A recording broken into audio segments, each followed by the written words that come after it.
Hey guys, today I'm working on my 40 kilowatt Cummins generator, diesel generator.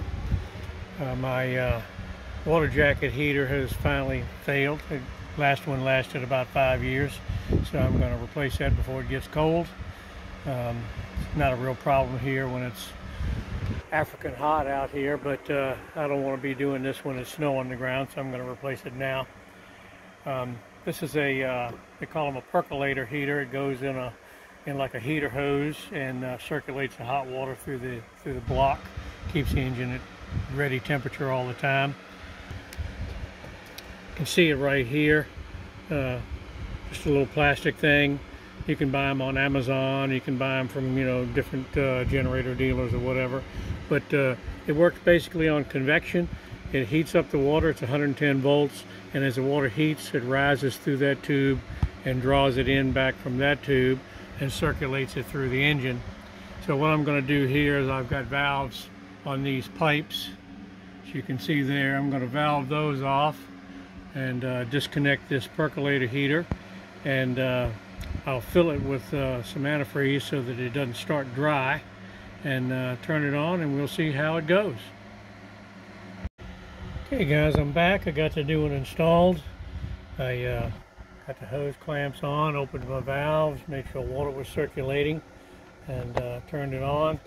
Put my little amp probe on it and watched it draw about 4 amps, so I knew it was working.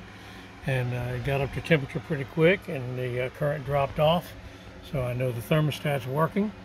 So that's all good news. I like to use this copper coat stuff on all my hose connections. I've used it since the 70s. I've never had any problems with hoses leaking. Makes them easier to come on and off, and it seals pretty well.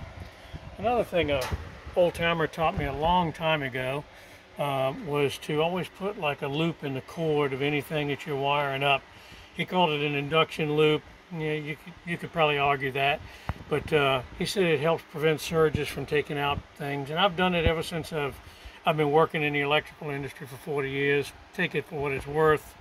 May or may not do anything. I think it's a good habit. Of course, I bought this online. It was cheap. Didn't come with a cord, so I had to splice on the one from the old one. Wasn't a big deal. A couple stake-ons and some heat shrink. Taped that up, and that was good. But something to look out for. That's probably why it was a couple dollars cheaper than the other ones online.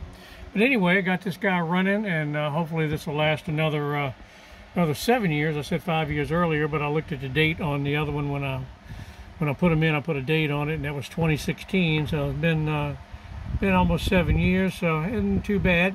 They recommend every 3 to 5 years, but this one lasted 7. So we'll see if this Chinesium will last for 7 years.